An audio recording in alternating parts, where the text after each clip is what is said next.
Hi everybody, my name's Roy and I'm a computer technician and I remotely fix computers across the United States since 2005. And the name of my organization is ComputerFixUS. Today I'm going to be talking about the FBI Moneypak Virus, which is a ransomware. I've had several cases of computers that have had been infected by this ransomware that I have gone ahead and remotely fixed across America. So I'd like to first start this video with giving you a brief of what this virus is all about. What it does is, as I'm assuming if you're watching this video, you probably already have it. That's exactly why you're watching it. So it's got 2 or 3 different versions out there, and what it basically tries to do is it'll stop you from entering into your computer. That's what it'll do first, and somehow you'll be able to go past that, and what it'll tell you at that point in time is that you got to pay some money. I mean, in terms of you got to buy a cash card and things like that. So it's basically it's a virus that's trying and holding you at ransom. So till you don't do that, it tells you that you won't be able to use your computer. So sometimes there are different kinds of cases that I've come across. Sometimes you'd be able to go past this, sometimes you just cannot go past this. So we'll discuss the different possibilities as we go through this. So without much further ado, let's proceed to the first option of how to fix this. Okay, the first one is, I'm assuming that you are at the stage now where you've just got the virus, and it still does allow you to get onto your desktop where you see your icons and you're able to surf the net. So that's how the early stage of this virus is, till it doesn't get completely because it does want you to go through, but it wants you to buy that thing and then go through. So that's how it is. And so now what you need to do is you need to first and foremost you need to get into safe mode with networking. Now how do you get into safe mode with networking? Just in case you don't know how to do that, you need to restart the computer. After you restart the computer, the first thing you see is your manufacturer's logo. For example, if it's an HP machine, you'd see an HP logo. If it's a Dell, you'd see a Dell logo when it starts right up. And as soon as you see that, you got to tap the F8 key, the set of function keys right on top, right from F1 through F12. So the F8's what you tap. You tap it like at least once or twice, exactly at the time when you see the manufacturer's logo there. As soon as you see that, you should see an option that says Windows Advanced Menu Options right here. Okay, and now when you see all those options like safe mode with networking, just in case it's the first time you're seeing it and you never used it, you need to use the up and down arrow keys to navigate through it. So just use the down arrow key. When you see safe mode with networking is highlighted, just go ahead and press enter, and then it'll go into safe mode with networking, which is basically all the basic drivers that are required for the basic functionalities, and it also has the internet functionality. So that's why safe mode with networking. Now the reason we're going into safe mode with networking and not just safe mode is because we would need to download some softwares to go ahead and get this virus out of your computer. So I'm assuming things are going good so far. So you get into safe mode with networking, you come to the screen, you see safe mode all around, and it asks you sure you want to be on safe. It informs you that you're on safe mode and things like that. Once you're there, open a browser, whatever one you use, Internet Explorer, Google Chrome, Mozilla Firefox, and start and try and see if it connects you to the internet. Hopefully it should. I've fixed several cases. I've never come across a case where it was the computer was just infected, in terms of it's the first time the user sees it and he cannot connect to the internet. So I'm assuming you should be able to surf on the net at this stage if you've just seen it. If you haven't, then we get to that part later. Alright, so if you see here, you see this link here. You just have to click on that link, and so what I'm going to do is, what we're going to do is we're going to download the software called Malwarebytes. Okay, so I'm just going to go to my blog here,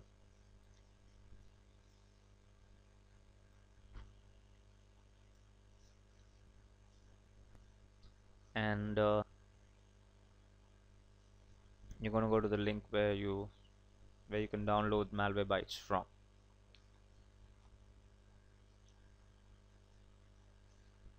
So here's the link.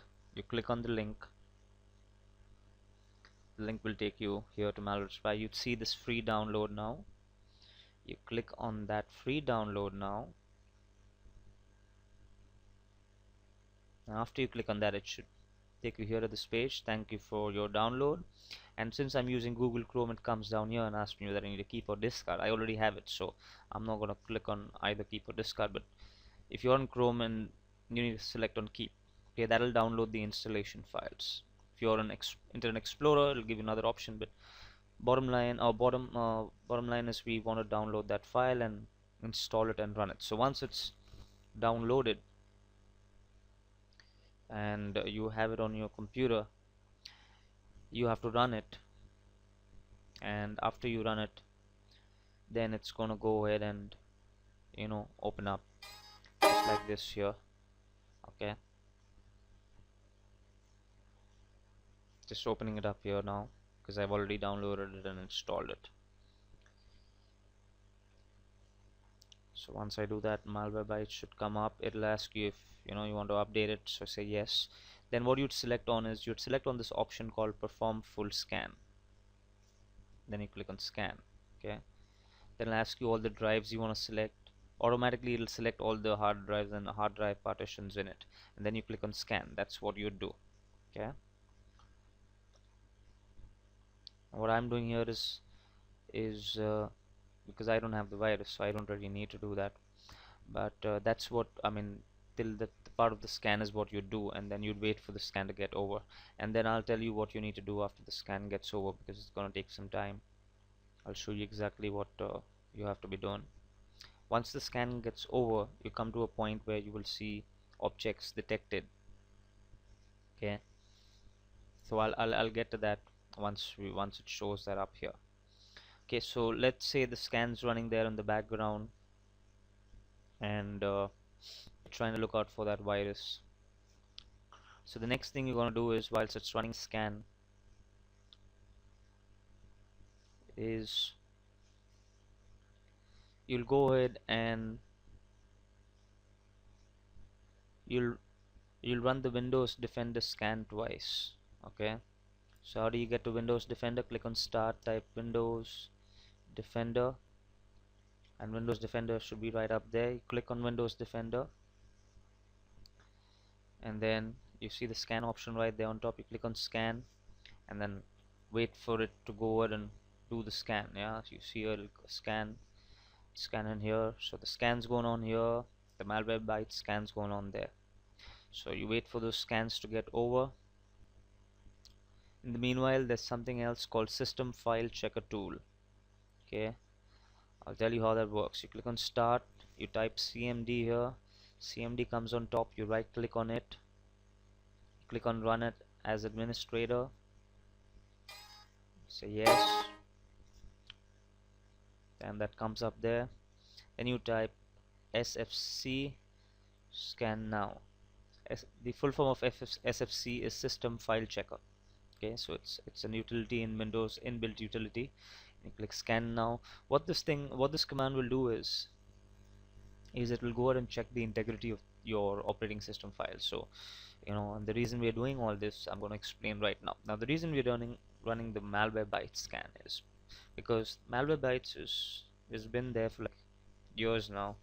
All experienced computer technicians will use it whenever the diagnosis suspects malicious software causing the problem. And so that's going to scan and try and track down the malicious software, which is a ransomware in this case.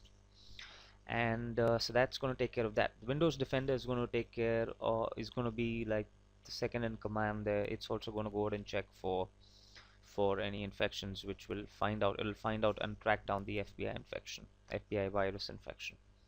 And what this is going to do is going to go ahead and scan the integrity of your operating system files, and if the virus has gone ahead and messed around with that, this is going to do that. So normally what I'd advise you to do is I'd advise you to do one at a time. So I'd advise you to run this scan first, Malwarebytes, wait for it to get over. Once it's done, then I'm going to show you what you do at the end of it. Then once that step's done, then the second thing you do is you run the Windows Defender scan. Okay, and then once it's done, this is what will show. And then the third thing you do is you run the system file checker thing like I showed you. So you do those three things and then you should be good to go, and then you restart the computer normally and the virus should have gone. Now that's if you've just seen it and it's not been like a, because I've come across cases where people have called me from America and they've told me that I mean they've had this for a couple of days. They tried to do a system restore and everything was okay after the system restore, and then it came back, and now that it's back, it just doesn't allow them to get into safe mode as well. So if you've reached that far and if you've thought that it was fixed and now you realize that it isn't, then what we have to do is option 2. Okay, in option 2, what you do is you'd have to go to another computer. Okay, you go to another computer, you download Windows Defender from this link.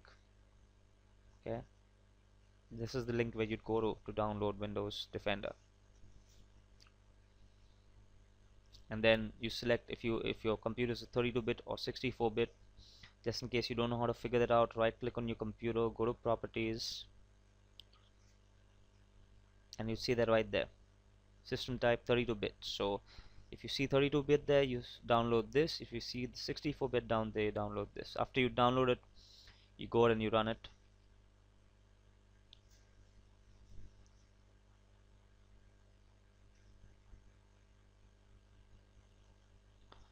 Alright, let's go down there again. Okay, so you've downloaded the thing, the Windows Defender thing, and after you download it, if you see here, welcome to Windows Defender offline tool, that's the first message you will get. Okay, to use this tool you would need an internet connection, a blank CD, DVD, or a flash USB drive. So you would need to have a USB flash drive or a CD, either of that. I would recommend a USB flash drive. You can get one, I mean if you don't have one, you can get one for like $5 or $10 max, like the smallest size would do, for this operation. The smallest size would do, because this tool doesn't really take a lot of space. If you see here, it needs to have at least 250 MB of space. So you get flash drives for like with 8 gigs of space. That's much more than what's required here for like $10. So you could probably buy one for 4 gigs or 2 gigs or something like that. So once you have the flash drive with you, you have the second computer, which is fine and no problem on that one. You go there, you take the flash drive, you download Windows Defender tool on that computer, and then you go ahead and use this to install it there. Okay, so this is the step 1. When you open that program that you downloaded, this is the first thing it's going to ask you. The second thing is here, when you come to the startup media, you select on a USB flash drive that is not password protected. The third step is you go ahead and reformat the USB flash drive. So it needs to be sure that it's not a corrupt flash drive. So it's going to automatically reformat it. Just say yes to that, and after that's done, then this is the next window where it's going to tell you about the progress: downloading files, processing files, formatting USB flash drive, adding files, etc. So once that's done, this is the last screen that should come up, which would tell you that you've successfully installed Windows Defender offline on a USB flash drive. So it basically means you're good to go. You have a USB flash drive with Windows Defender on it. Okay, now the reason we're doing all this is because the virus there on the infected computer isn't allowing you to do anything at all. It's not allowing you to get into safe mode with networking, safe mode with command prompt. None of the rescue options that Windows gives you works. That's when we come to this option. Okay, and this works for sure. I mean, if you do it right step by step, it does work. If you need any assistance, you have my number, area code 360-244-4302. Call me 24/7 365 and I'll be glad to fix it for you. Alright, so you have the USB flash drive. Now it's bootable. So you take the USB flash drive, take it over to the infected computer, and you put it in there into the USB socket. After you put it in there into the USB socket, then there's one important thing. Now the computer that's infected would normally boot from the hard drive automatically. Now you want it to boot from the USB drive, so you would have to go to something called the BIOS, which is basic input output system. So how do you get to the BIOS? You restart the computer. When you see the manufacturer's logo, normally majority of the manufacturers, when you press F2, it should take you into the BIOS. But if that's not the case, it'll definitely tell you at the bottom what are the recovery options and how you can get into it.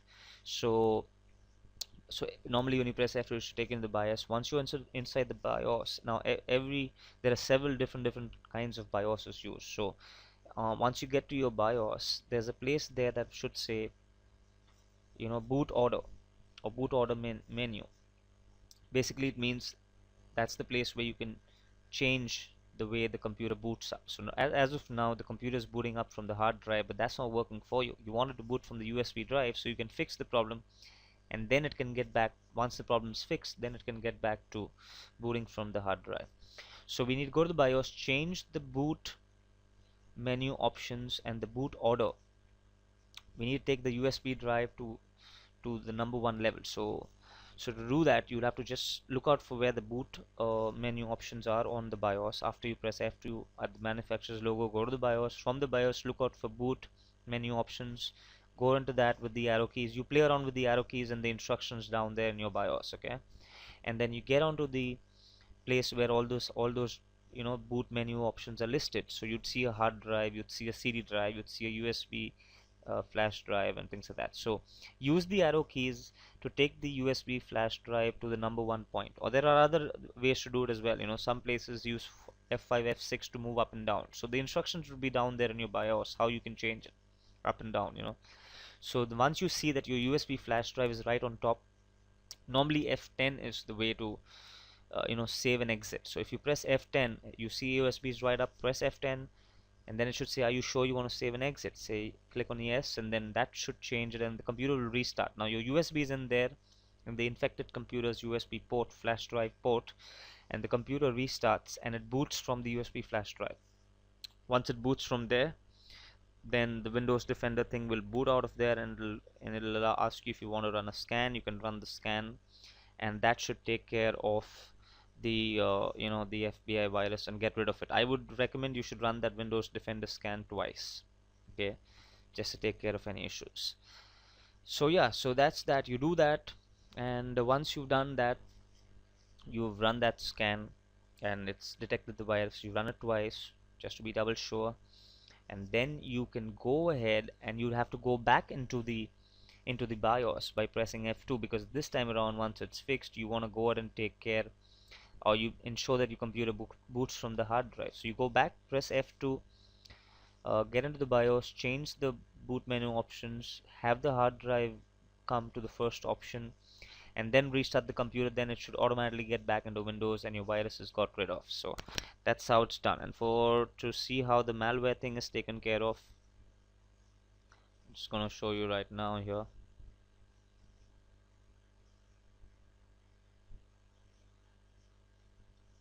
As you can see, I'm a computer technician. I don't have malicious items, and even if they happen to come, I would have got rid of them. So normally you would have had viruses, several objects detected here, and then remove selected would have been there. You click on, or rather, show you the show the viruses would have been here. You click on that, and then after you click on that, then the list of red things come here. Then you click on, remove or delete all. You click on delete all. After you delete all, then it'll show up here in the quarantine. You delete all from here as well, okay? And then that's how you get rid of that, and then you restart the computer and you should be good. If you need any help or assistance, give me a buzz and I'll be more than glad to help. God bless, have a nice one, and remember, if you have any problem, to call us on ComputerFixUS. So our website is www.computerfixus.com. The number to call is 360-244-4302. We remotely fix computers across the United States since 2005, and do check out testimonials. In fact, I'm gonna really quickly run you through our website here.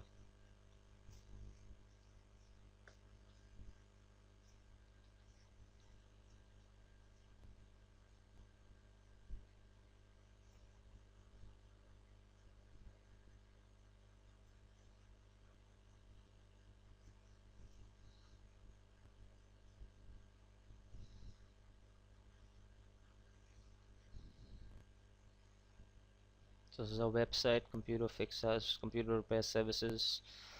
We offer free diagnosis. So if you have any problem, we diagnose it for you without any cost, and then we tell you that this is what the problem is and this is how much it'd be to fix it.